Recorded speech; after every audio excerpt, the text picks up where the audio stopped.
da obra Lázaro Redivivo, ditado pelo irmão X, psicografado por Francisco Cândido Xavier. Retirou-se ele só. Quando Jesus se fazia acompanhar pela multidão na manhã rutilante, refletia amorosamente consigo mesmo. Ensinar as lições básicas do reino de Deus aos filhos da Galileia que o seguiam naquele instante divino. Todos permaneciam agora cientes do amor que devia espraiar-se sobre as noções da lei antiga. Que não poderia ele fazer daqueles homens e mulheres bem informados?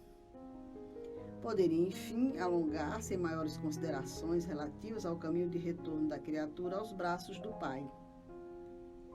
Dilataria os esclarecimentos do amor universal, conduziria a alma do povo para o grande entendimento.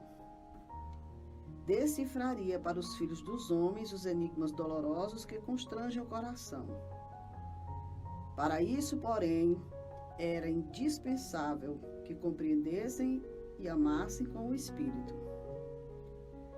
Quantas pequenas lutas em vão, quantos atritos desnecessários. A multidão, por vezes, assumia atitudes estranhas e contraditórias. Diante dos prepostos de Tibério que a visitavam, aplaudia delirantemente. Todavia, quando se afastavam os emissários de César, manchava os lábios com palavras torpes e gastava tempo na semeadura de ódio e divergências sem fim. Se aparecia algum enviado do Sinédrio nas cidades que marginavam o lago, louvava o povo a lei antiga e abraçava o mensageiro das autoridades de Jerusalém.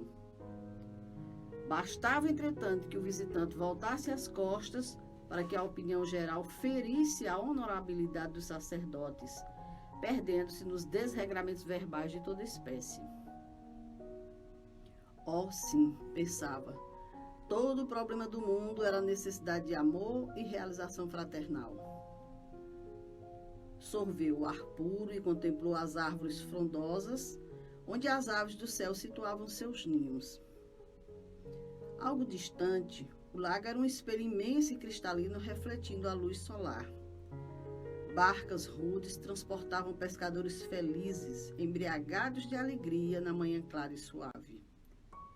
E em derredor das águas deslumbrantemente iluminadas erguiam-se vozes de mulheres e crianças que cantavam nas chácaras embalsamadas de inebriante perfume da natureza.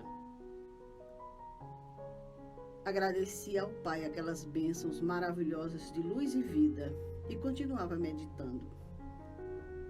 Por que tamanha cegueira espiritual nos seres humanos? Não viam, porventura, a condição paradisíaca do mundo? Por que se furtava ao concerto de graças da manhã? Como não se uniam todos ao hino da paz e da gratidão que se evolava de todas as coisas? Ah, toda aquela multidão que eu seguia precisava de amor, a fim de que a vida se lhe tornasse mais bela. E ensiná-la-ia a conferir a cada situação o justo valor. Quem era César, senão um trabalhador da providência, sujeito às vicissitudes terrestres como outro homem qualquer? Não mereceria compreensão fraternal o imperador dos romanos, responsável por milhões de criaturas? Algemado às obrigações sociais e políticas, atento ao superficialismo das coisas, não era razoável que errasse muito, merecendo por isso mesmo mais compaixão? E os chefes do Sinédrio? Não estavam sufocados pelas orgulhosas tradições da raça? Poderiam, acaso, raciocinar sensatamente se permaneciam fascinados pelo autoritarismo do mundo? Oh, refletia o mestre, como seria infeliz o dominador romano a julgar-se efetivamente rei para sempre, distraído da lição dura da morte. Como seria desventurado o sumo sacerdote que supunha poder substituir o próprio Deus? Sim, Jesus ensinaria aos seus seguidores a sublime sabedoria do entendimento fraternal. Tomado de confiante expectativa, voltou-se o Messias para o povo, dando a entender que esperava as manifestações verbais dos amigos. E a multidão aproximou-se dele mais intensamente.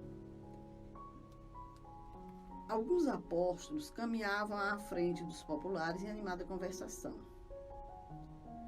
Rabi, exclamou o patriarca Matã, morador em Cafarnaum, estamos cansados de suportar injustiças.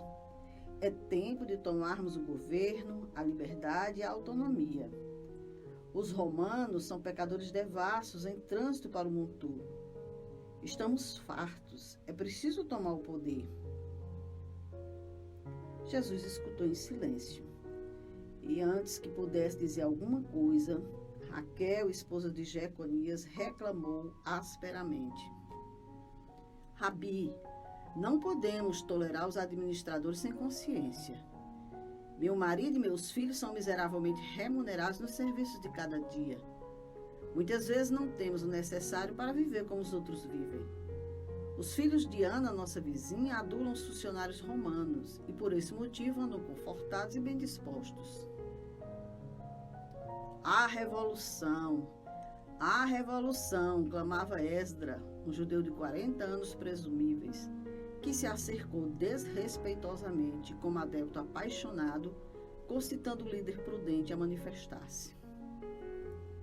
Rabi, suplicava um ancião de barbas encanecidas, conheço os prepostos de César e os infames servidores do tetrarca. Se não modificarmos a direção do governo, passaremos fome e privações. Escutava o Senhor profundamente condoído. Verificava com infinita amargura que ninguém desejava o reino de Deus de que se constituíra portador. Durante longas horas, os membros da multidão recriminaram o imperador romano. Atacaram patrícios ilustres que nunca haviam visto de perto. Condenaram os sacerdotes do templo. Caluniaram autoridades ausentes. Feriram reputações. Invadiram assuntos que não lhes pertenciam. Acusaram companheiros e criticaram acerbamente as condições da vida e os elementos atmosféricos. Por fim, muito tempo se havia escoado, alguns discípulos vieram anunciar-lhe a fome que castigava homens, mulheres e crianças. André e Filipe comentaram calorosamente a situação. Jesus fitou-os de modo significativo e respondeu melancólico: Pudera. Há muitas horas não fazem outra coisa senão murmurar inutilmente. Em seguida, espraiou o olhar através das centenas de pessoas que o acompanhavam e falou comovidamente: Tenho para todos o pão do céu, mas estão excessivamente preocupados com o estômago para compreender-me. E tomado de profunda piedade ante a multidão ignorante, valeu-se dos pequenos pães de que dispunha, abençoou-os e multiplicou-os, saciando a fome dos populares aflitos.